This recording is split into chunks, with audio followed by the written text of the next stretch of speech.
Okay, hi everyone, and welcome to the Animals and Society Colloquium today featuring Dr. Sarah May Lindsay. Before we get started, I just want to introduce the Colloquium series. It is a partnership between the Animals and Society section of the American Sociological Association. My name is Carol Glasser, and I'm currently serving as the chair of that section, and the Animals and Society Institute. And I'd like to introduce Gala Argent to introduce the Animals and Society Institute and tell you a little bit about it.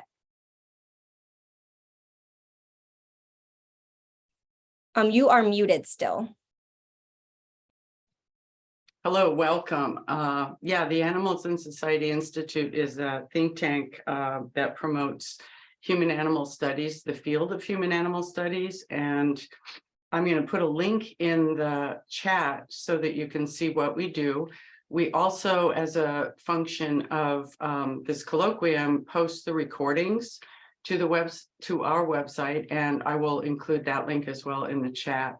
There are resources for scholars, for students, for practitioners there, and I think you'll find a lot of interesting information. So, thank you, Carol.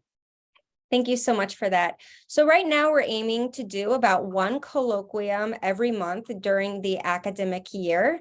And if you want to be on an email list for that, make sure that you had an opportunity when you registered for this event. But if you're a member of the ASA section on Animals and Society, or if you are on the ASI email list, you'll get mailings about this. But if you don't think you're on either of those lists, you can always send a private message to me using the chat feature, and I'll make sure we get your email address on an email list so that you're alerted when we have these. But without further ado, I'd like to turn our attention to the colloquium that you all came here today to hear.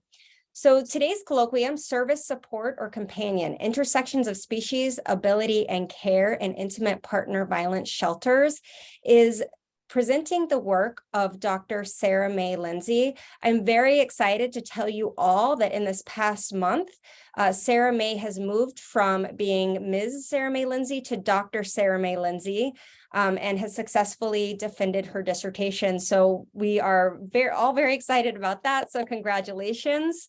And I'm really excited for this colloquium because it's sort of a peek at some of the work that Sarah May did for their dissertation. Dr. Sarah May Lindsay is in the sociology program at McMaster University. Dr. Lindsay's research areas include human, non-human animal relations, human and non-human animal shelters and housing, non-human companion animals, non-human animal use and abuse, environmentalism and social movements, disability, disease, deviance, and speciesism.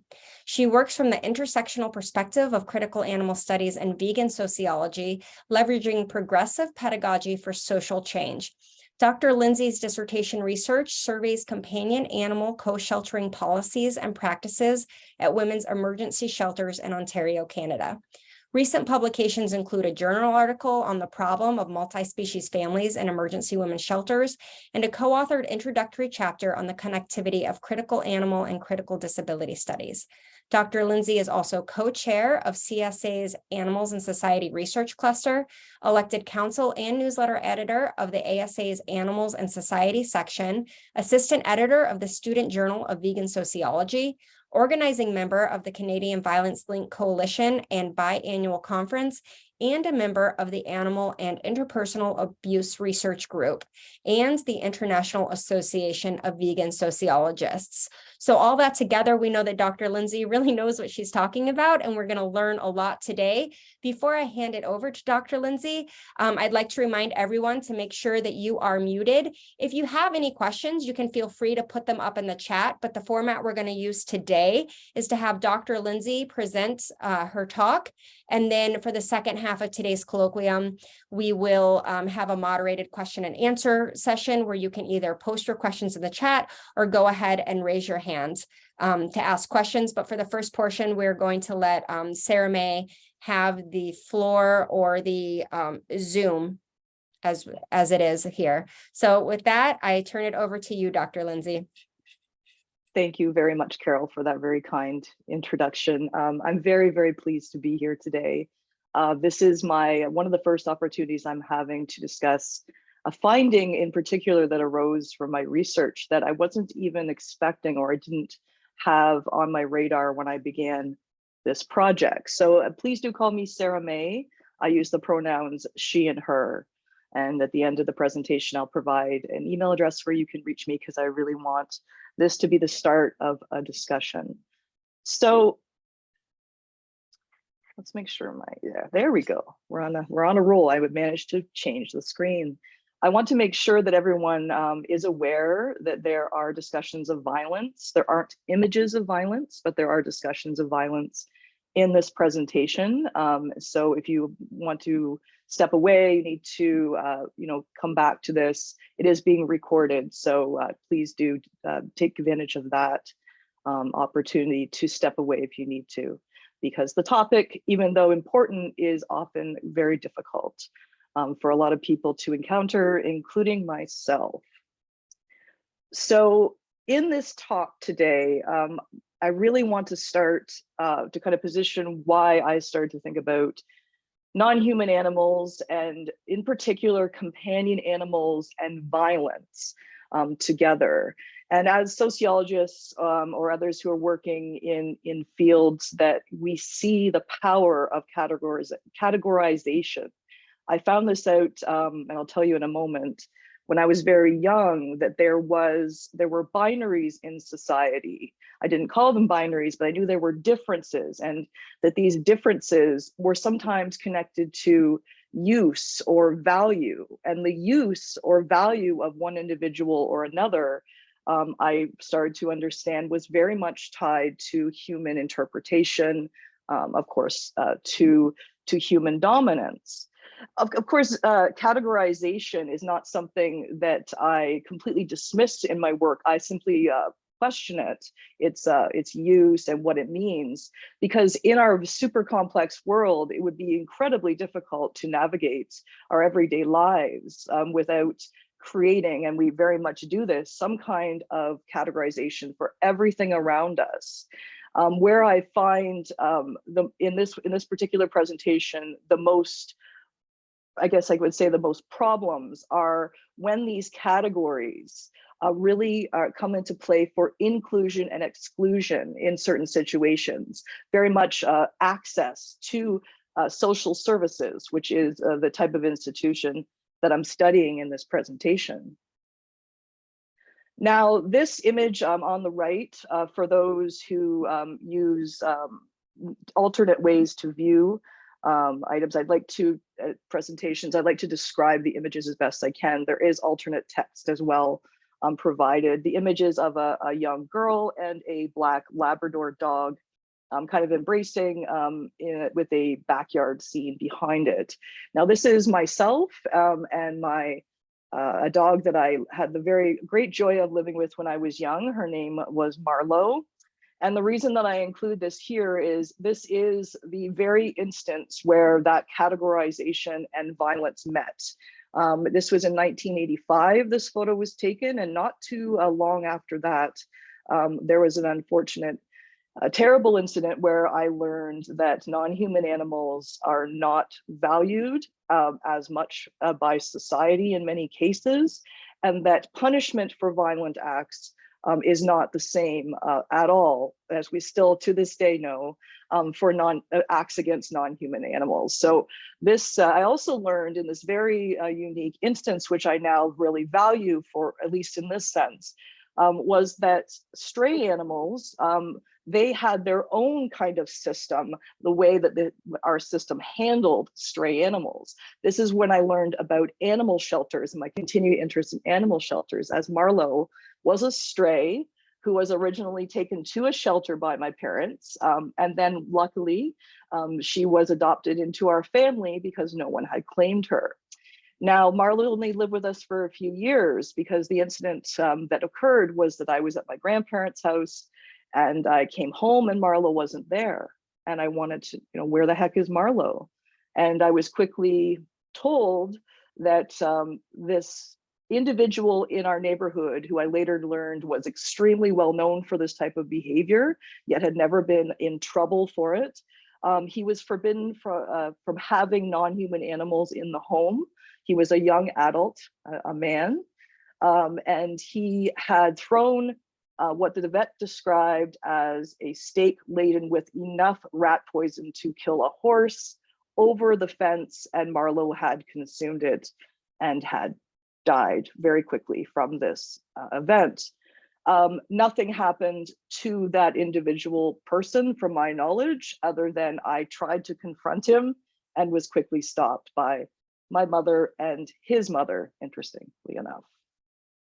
Now, I think it's very important to note that this work, like many other incredible minds and scholars in work that has to do especially with non-human animals, it's often informed by personal experiences, or connections, or just observations about systems that impact you directly.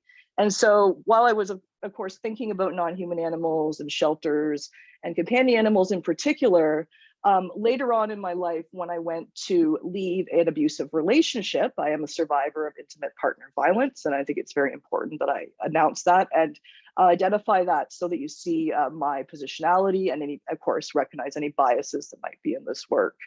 But I went to try to access emergency housing. So in Ontario, I live in Ontario, and that is a place where I was living at the time that this happened. We have intimate partner violence shelters, which I know are in the US as well. Sometimes they're called women's shelters or family shelters or violence against women shelters. And they are specific facilities that are designed for individual women. Interesting, that's a whole nother discussion. It's usually women who are allowed and who enter these shelters, as well as their children occasionally in some of these facilities. So these women will flee the home, and where do they go? Now, later on in the presentation, I bring in class, the women in this study, and like myself, who had very limited options to move on or move away from violence. Where do they go is a question that I came to myself, where I attempted to enter 3 shelters in the southwestern part of Ontario.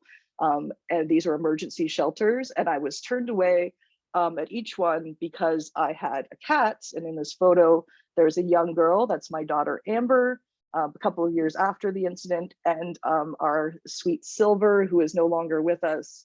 And because I wasn't able to move into the shelter with my daughter and Silver, I chose to remain in the violent situation for quite a while. So all that being said, you could probably guess that I care a little bit about this topic, but today I'm bringing something into it that is also close to me, to my work and to my life in general, which is ability, and as I said earlier, access. When I was doing this work, I came some really emergent themes came about, but they were all grounded in the environment. So my background, my bachelor's was in environmental studies. I really believe that where we are has such an impact and influence, a lot of power in itself. And so these places in this study are, for one, the violent home that the woman or family are leaving. And then on the other hand, these spaces, which are often communal, there are a couple of different types of shelter or levels of shelter in Ontario. The one that was most studied in this particular work is a first stage shelter. So this is where the women are immediately leaving and staying in the shelter for a short term. Usually about 30 days is the maximum amount of time they're able to stay in these shelters. Of course, there's complex things about that, such as affordable housing and the lack thereof that I don't have time for here. But that is the intention of these spaces, these environments, is to protect the women, get them out of the situation, allow them a chance to recover, or at least take stock of what has happened and what perhaps will happen in the future. And of course, when you're thinking about these spaces, that you think about them as very human spaces. But in my work and in my experience, I find that is can be really destructive and also preventative for some individuals to escape violent situations. So when I started speaking to my participants, so what I did is I went out into the field. I did some phone interviews, but most of these were in person pre-COVID in 2018. And I asked questions about policies and about experiences and ideas to shelter workers. So these were women who, interestingly enough, all women who were working with the individuals in the shelters. Their job was to support them, connect them to community supports and to other services, and to help them move forward. So that's the human focus of my work. But in talking about the clients, I learned quite a bit about the other types of beings, non-human animals, that were either in the shelter or were refused from the shelter. And what started to come out in the research were that there were, again, categories of animals, not just non-human animals, but categories of non-human animals. And that these categories really meant something different, and to not just the humans who are using these facilities or the shelter workers themselves, but that the impact of these categories really meant very different outcomes and opportunities for different non-human animals in these emergency spaces. In this slide, I have an image of a cat sitting on a Ticket to Ride game. That's one of my sweet rescue girls, Phoebe, and she loves to help. And I thought it would be an important image to put along this kind of introduction to a large theme in my work, which is what are these groupings and these categories of individuals that I'm speaking about? What does it really mean if they're in different categories? And of course, to really bring focus to the companion animals, which is where I began this research. It's very important to know that companion animals, or pets, which I don't use that term, basically because of its association with possession. And in Canada, under Canadian law, I believe it is the same in the US, non-human animals are very clearly thought of and discussed and organized around the assumption that they are property.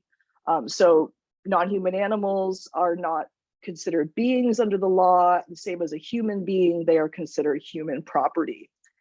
Interesting though, and interestingly enough, and very much in contrast to that that particular law and organization, was that the clients and the shelter workers, both that were discussed in my research, very much thought of the companion animals in their lives as either kin, so very family, or akin to children, which is an interesting observation.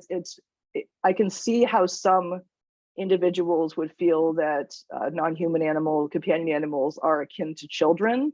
One quote that's not on this slide here was from one of my participants who said that, they're not quite like children because I've never had the level of destruction in my shelter that children make. Human children, that non-human animals are much less bother. And I thought that was an interesting opinion and an interesting observation. That individual had worked in shelters for a very long time. But I have some very clear indication from my sample that not just the shelter workers, but the women that they served believe that companion animals were family, saying things like they are family. One person said, I'll see women who'll give up stuff, and they've given up stuff so that their pets have it. And I've seen it for years, and they treat them better than themselves at times. And it's that unconditional peace that quite often humans can't give to humans, right? And then the same kind of line of thinking, another participant was talking about when a companion animal was not allowed to come into shelter with one of their clients. And they said, and that loss, not being able to bring the pets, can be such a significant loss, a barrier to physical safety, but also mental, emotional safety as well. And it can definitely be detrimental to someone's mental health to lose that pet that's like part of their family, their only source of support. And there were other respondents who said that the companion animals that their clients shared their lives with were their only family. Now, when you think about violence in a relationship and in a home, it's very, very well known that the non-human, and it's very clear if you understand the situation, that non-human animals are very much involved in that in various ways. Sometimes it is very obvious as the non-human animals are also harmed. But sometimes it's a little bit less. This is why I think it's important to really discuss this. It might not really, the connection might not really be made between safety, companion animals, violence, and escaping a violent home. But I did hear from from quite a few participants accounts of what could happen, what has happened, and exactly how strong the bonds were between their clients and their companion animals.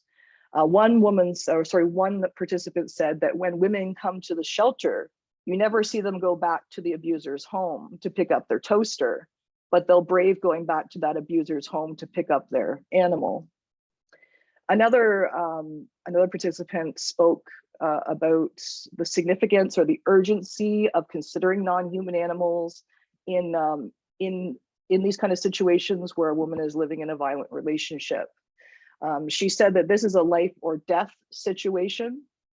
We've got, since she was giving me a date range, 4 women have been murdered by their partners in our region. One was 9 months pregnant and her baby was killed, of course, with her. And the woman was murdered, and then he murdered 2 of their 3 teenage children. In my past, it's always been talking about enhancing people's life by enabling them to have animals around them. Here, the urgency is even greater because women, if they don't leave, they're at risk of being murdered. And I will extend that quote and say, so are the non-human animals. So thinking about access and thinking about the positionality of non-human animals and how humans view them and what their importance or significance is in their lives, we can see that this is handled in different ways depending on the category of non-human animal in question, or the pairing of the person and the non-human animal. So earlier in the presentation, I mentioned these 4 categories of animals that were kind of uncovered or pointed to in the work. I don't mention therapy animals here. The 3 prominent types of animals that were brought up were, of course, companion animals and also service animals. So service animals in Canada, I'll talk a little bit of more specifics in Ontario in a second, but service animals in Canada, there are some particular rules by province about what a service animal is, what they do, and where they are allowed to go. There is much less certainty anyways, according to policies and laws, about companion animals and emotional support animals, other than they are viewed as not the same and less maybe important or useful to the humans that are, basically covered by these laws.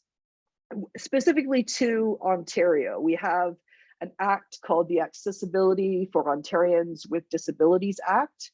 And in this act, they mention service animals, companion animals or pets, and emotional support animals. And they designate these into these 3 categories. They say that in Ontario, any service providers, that includes an intimate partner violence shelter, must accommodate the service animal in their shelter. Companion animals are viewed by the AODA as not the same, as I said, as to service animals or emotional support animals. And the AODA also says that emotional support animals are similar to companion animals, and they're definitely not service animals. So what does this look like in these shelters? Well, what it looks like is that service animals are allowed into the shelter. There are accessible spaces for the humans that live with them and the non-human animals. They might have their own outdoor access space to go to a yard, to use the washroom, etc. And that the shelter workers in my sample really accepted their admittance. They were absolutely, we let service animals in, even though it's not really in our mandate. We have to follow the rules, the guidelines, and the laws. That being said, there are very few experiences with service animals in my sample. And if they were often very much described as connected to a visible disability. And I can describe, you might think right away like, oh, a guide dog. Yeah, kind of like that. They talked about individuals in wheelchairs. They talked about a few individuals who are vision impaired. They even spoke about a woman who was in a hospital bed with her service animal. So they talked about this as a positive and that it was necessary. When it came to companion animals, I found a few shelters in my sample who co-sheltered. And so what that meant is in various forms, they would allow the companion animal to remain with the woman, maybe in her room or perhaps in a slightly different area of the shelter, but they were still kept together in some form. There was an idea that this was an important thing to do by the co-shelterers, that this was perhaps, like I said, a life or death issue, and that these companion animals were like family and should be considered maybe considered to the same as a child, perhaps, who needed to escape this violent situation as well. There wasn't much said about,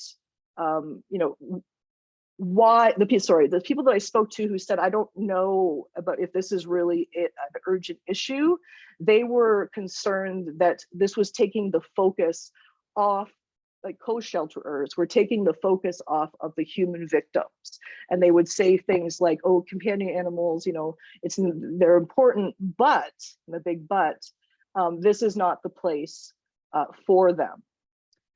Emotional support animals were another ball of wax. Basically, they are also not in the mandate of IPV shelters. They were associated with, not surprisingly, invisible disability, so neurodiversity, perhaps mental illness. And they were also said to be a type of fake service animal. So they told me about individuals who would say, no, this is my emotional support dog. I must have them just like a service animal, which is interesting because you see the clients having some awareness that service animals are allowed, and therefore maybe they could smudge the line there and have their emotional support animal allowed into the shelter with them. In all this work, I really keep coming back to, what about the animals? These are perhaps, there's a lot more questions at this point than there are answers, but what I can tell you is that very much there is an abundance of different types of shelters for individuals in Canada and in Ontario specifically. For humans, it's very siloed. So there are shelters for youth, there are shelters, for older individuals, there are shelters for people who are leaving prisons and coming back into the community. There are shelters for homeless individuals, shelters for men, and of course, IPV shelters and non-human animal shelters.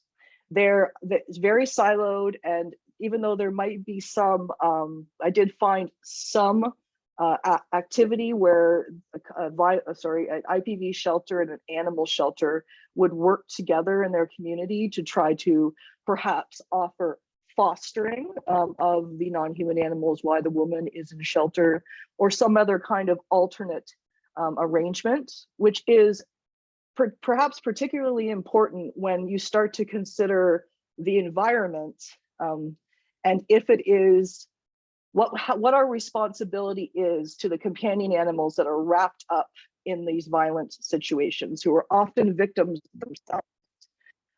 We know that there is a very large correlation, or at least a lot has been found, that the non-human animals are just as much a victim, victimized in different ways, perhaps used as tools.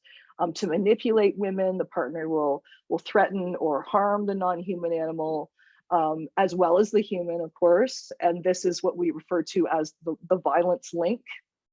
I also wanted to draw attention to, is it in the best interests of these non-human animals that we love and care for and share our lives with, to continue to bring them with us through a very chaotic and transitional period, where sometimes it's very circular, where we know that women who are escaping violent partnerships or relationships, sometimes they leave over, and well, I believe the average is somewhere around 7 or 17 times before they actually successfully move out of and away from the violent situation. They of course go back. And so I really want to draw attention to, what does that mean for the non-human animals, whatever category you want to call them, and their agency. How is that even focusing or factoring into this at all? Very, very minutely. In my work, I find people talk a lot about the worry of this, and perhaps that it would be a good idea to reduce the barrier of companion animals in particular by allowing women with companion animals into the shelter together. But there wasn't very much awareness that maybe this isn't the best place for those non-human animals, and what does that mean? What is a better place? Who decides that? What does it look like? I don't think I have time to offer my thoughts on that, because it is a whole nother presentation, but I do believe that the current situation is extremely messy, and it isn't often in favor of those who are most vulnerable.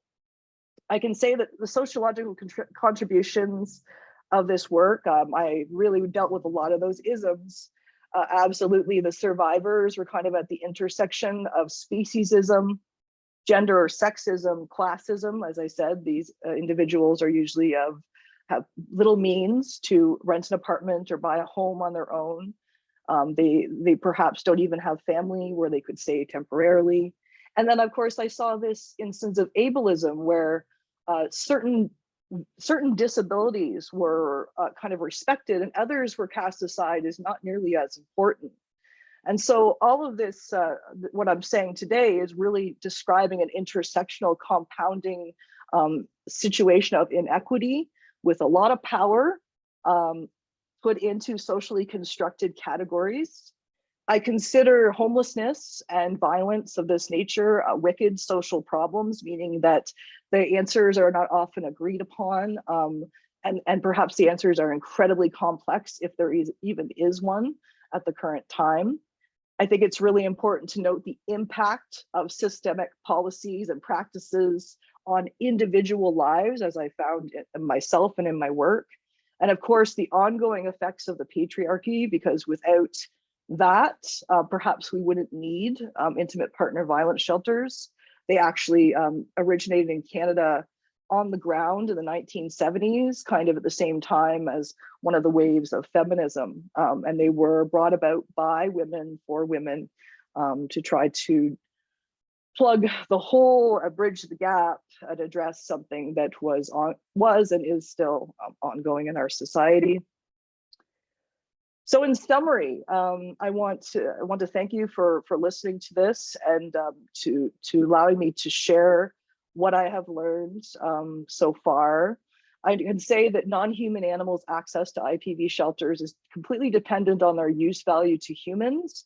And in the situation where I had a few shelters that allowed companion animals, that was absolutely determined by those particular shelters and shelter workers. That was very much a voluntary, an issue that they had taken up on their own to try to do something about what they saw happening in their community to families, multi-species families. We can say that ESAs, SAs, and CAs are viewed as different categories of animal, that visible and invisible disabilities and emergency housing access are quite tied up together in a very inequitable sense. And of course, anthropocentric sheltering is really what I've been talking about this whole time, and questions around multi-species families, and most importantly, what does this all mean for those non-human animals in question? Thank you. Thank you so much, Sarah May. Now I would like to give everyone a chance to ask questions. You can see Sarah May has her email address there, so I'll leave we can leave the screen up for just a minute, so you can copy that down if you'd like it, and then we can start taking questions. You can raise your hand, or you can go ahead and type a question into the chat. Sarah May, did you want to stop the screen share?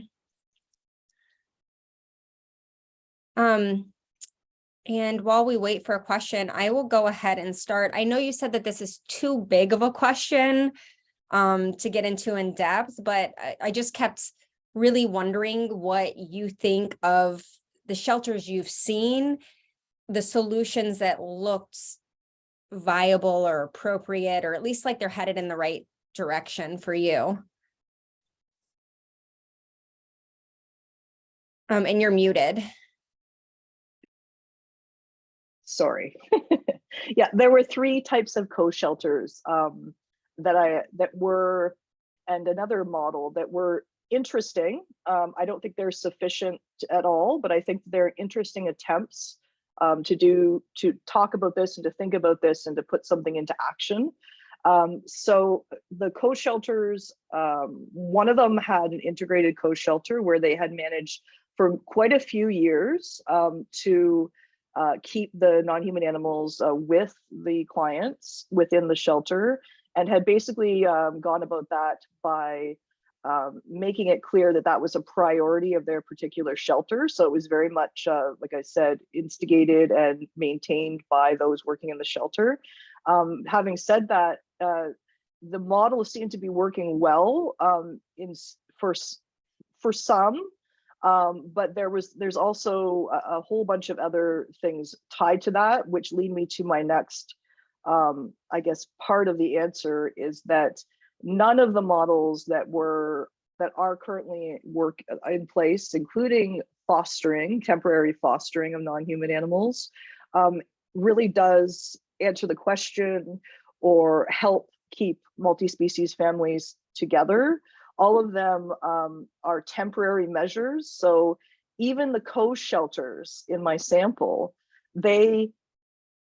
once those women had to move on, because I said most of them are a 30-day, maybe a 60-day stay. The very real thing that I didn't mention in my presentation is that almost all of those shelters said, we don't know where they're going to go. And most likely they wouldn't be able to take their non-human animal with them into the rental or affordable housing because of the types of guidelines and things that are in place in those facilities. And so I guess the short answer is we need a complete model that is much more holistic and inclusive, such as perhaps a sanctuary model.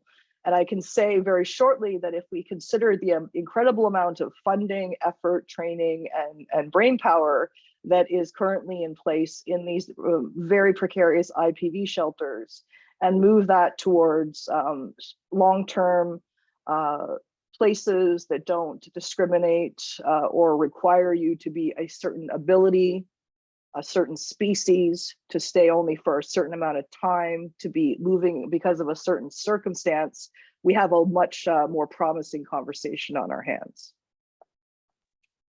Thank you. We have a question in the chat from Alexandra Crane. Were the animals you encountered in co-shelters cats or dogs, and were there other species? And did you encounter species-specific policies? Incredible speciesism within the shelters, which I didn't highlight in this talk.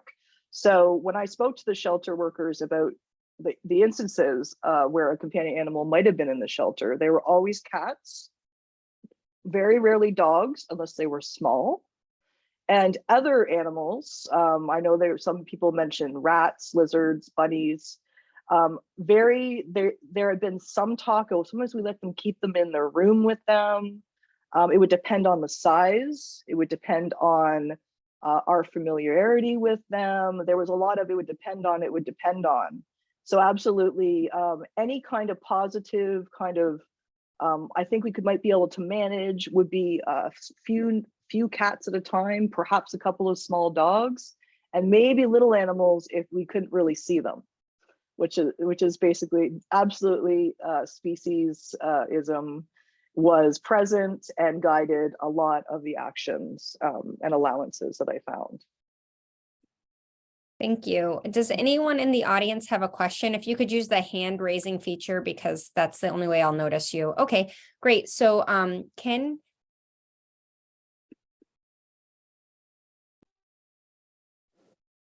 Hi there, Sarah. Great presentation. Hi, my Ken. question is with regards to law enforcement, and some of the gap that I see is law enforcement responding to domestic dispute issues and getting there and not really having the ability to recognize the impact of these situations on animals, and vice versa.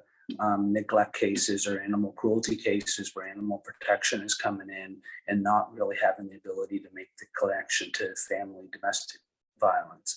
And I was wondering if you could talk a little maybe on how to bridge that gap with law enforcement and animal protection. Absolutely. And I think that it's important to note that here in Canada anyways, we have a standing committee on the status of women.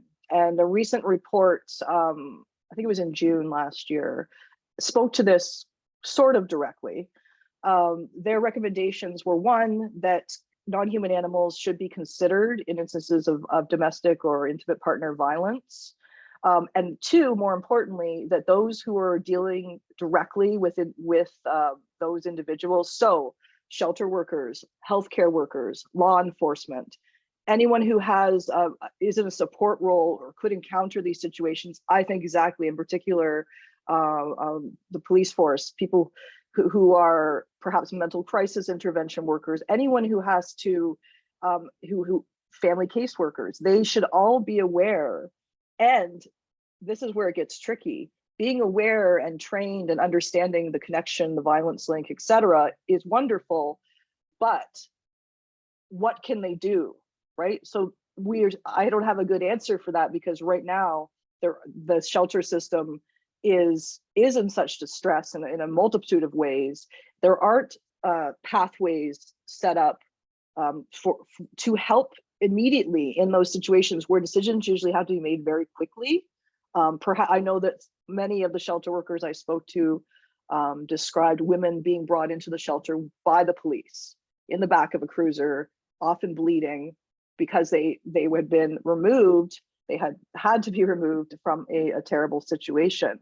And so what happened to the companion animals? Well, in a lot of cases, they're still in that house. Or if they're not, are they in a shelter? Where did they go? The non-human animals are often not understood to be equally as affected, or maybe not a priority. For good reason I can see, but also for terrible reasons that we don't view them as part of a family. If it was a child, there'd be something done. A human child. I hope that helps. Thank you. There is another question on the chat. Irene did point out, wonders, I don't know if this is a question with a long answer, but I'll just read it in case anyone didn't see it. Are you familiar with the Purple Lotus Project in the United States? And put up a link to that for anyone interested. Are you familiar with it? I'm not. Okay. I am not either. So Irene, if you want to jump now I want to know. If you I want to know. do you want to say anything about it, Irene, or else we can go to the next question? Actually, it was a project that was started in Lorain County, Ohio, and it's a way of connecting resources for individuals who are impacted by intimate partner violence and the domestic or the animal shelters. So it's kind of a way of connecting animal shelters with domestic violence shelters. Yeah, and I think that those partnerships are it is a useful and often a really necessary alternative to co-sheltering. But I do want to draw attention to the state of non-human animal shelters, which is what I did my MA on and continue to follow. It's atrocious. It's the prisons. There's absolute, there's not enough of them. There's not enough space. The type of facilities are traumatic in themselves. And there's often no guarantee that the non-human animal will be reunited with their family if that is the route that is taken. Often you have to sign away rights, because they're property, right, to the shelter. It is very hopeful when I hear of patchwork attempts to try to bridge that gap. But like I heard from quite a few people, and I know from my work, that if you're not in that particular region, you're out of luck. And so because it's not at a widespread, it's not in place everywhere, it's not reliable.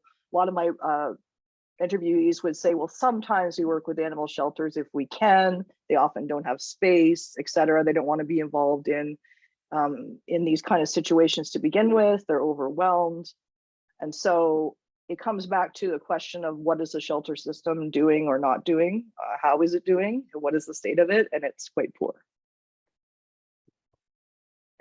Thank you. We have one other question on our chat, and that is, it's from Ginny. She says, I'm wondering about, we have a couple actually, sorry, I don't want to skip anybody here. So we'll start with Ann Bird, and then we'll go to Jenny's question. In the course of your research, did you have occasion to contemplate the new animal welfare structures in Ontario to engage about policy perhaps, and whether they could be more influential about multi-species welfare in such cases as intimate partner violence? I'm not quite 100% what the question is referring to, but I could, maybe could you expand on that? Hi, sure. Hi. Hi, I'll turn on my video too.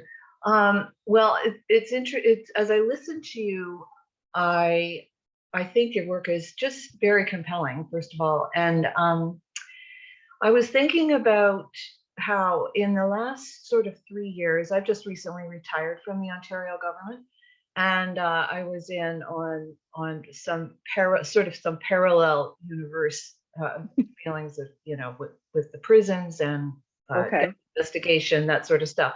But at the same time, they have really taken over. Ontario took over animal welfare, as you probably remember, right, after the SPCA fiasco, whatever.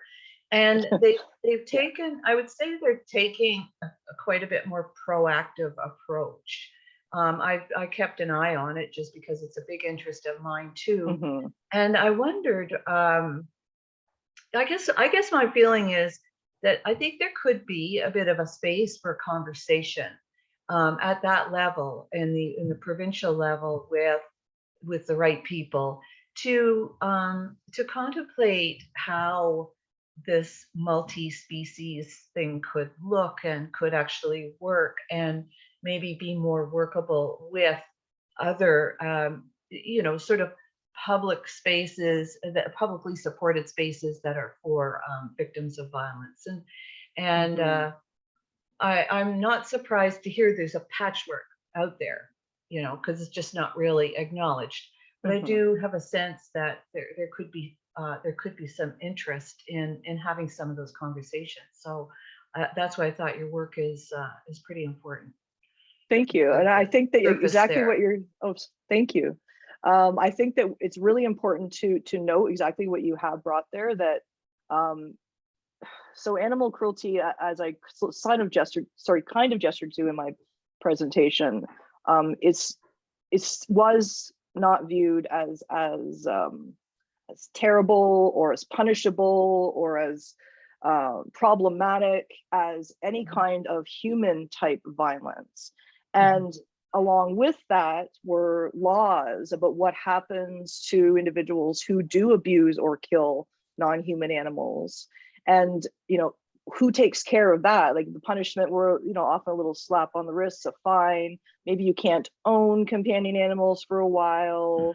But actual sentences that would be tied to the violence of and the effects of the actual acts themselves were definitely not reflected in non-human animal cruelty laws. I think my concern with how the structure has come about here in Ontario and Canada is that there's concern that now that it's not a centralized, monitored, uniform, understood kind of cruelty force, and that it's become I don't know if I want to say sold or taken over by individual groups, but it's not a uniform anything. It's kind of like, well, each area in the country, in the province, that whatever group is looking after animal cruelty in our country or our region,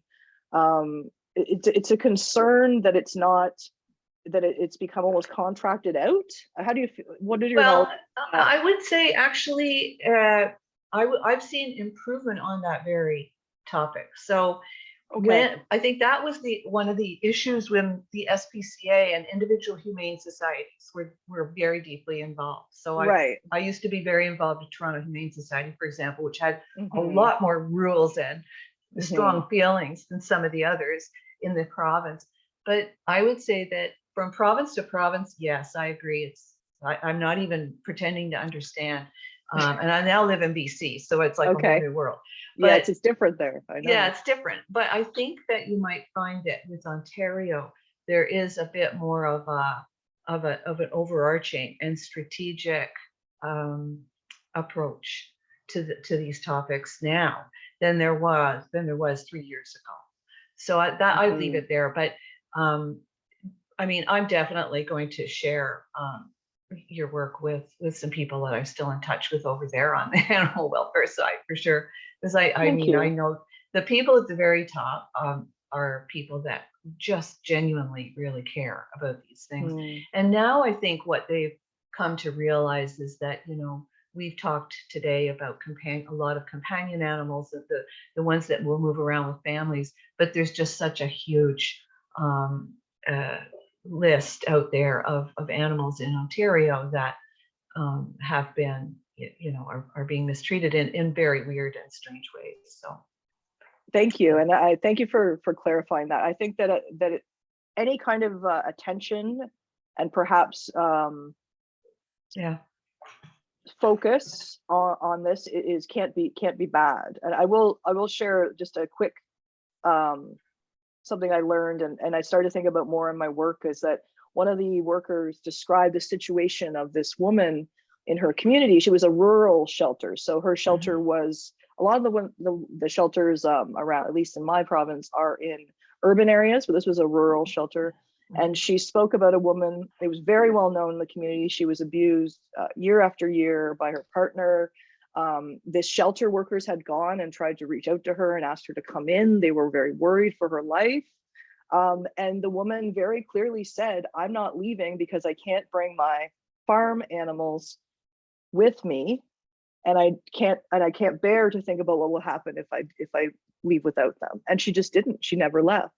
And so this is where I thought about sanctuaries being the very big ultimate solution or goal or space where some of this healing and support could happen, because of exactly this kind of thing where we're talking about species and which animals are in danger. It's not just cats, it's not just dogs, it's certainly not just the animals that I've spoken about today.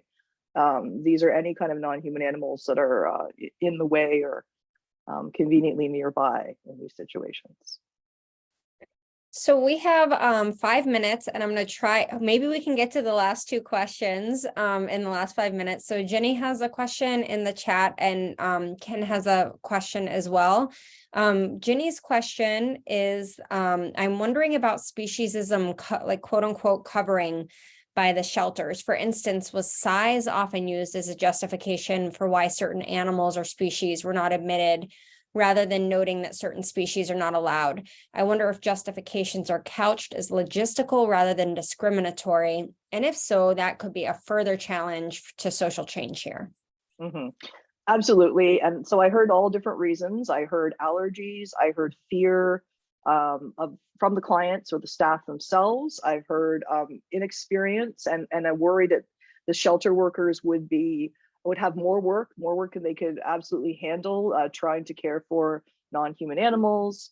And interestingly enough, though, they didn't really want to, this is something that I like to take up further, they didn't really say, well, you know, I couldn't do that for an iguana, but they would say things like, oh, but if we had too many big dogs at one time, I don't think we could handle that.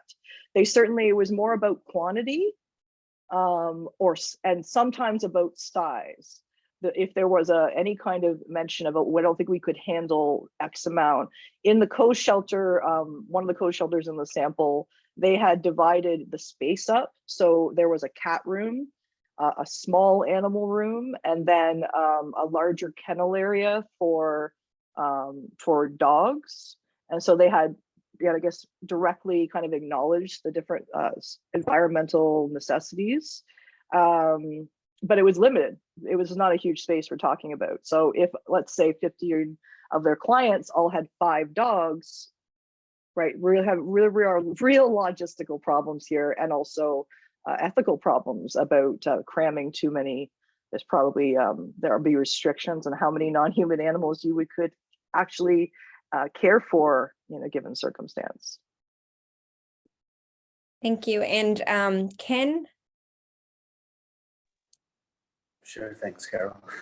Yes, something Anne touched on with government regulation and such. And one thing that sometimes that I see is the intersection of different industries using animals in different ways, and somehow that becoming trying to get everybody on the same page to what actually is a standard of cruelty and neglect. And I'm just wondering if that's anything that you have come across or seen in your work you've done. Can you just repeat the question for me, Ken? Sorry, just the basis of it. Just with it, sometimes I've come across an intersection of different industries on how they use it, and you know, what their standard of cruelty and neglect is, and somehow how that could have an impact on this type of work. Well, I think that's a really good point. I immediately thought of going back to that rural example that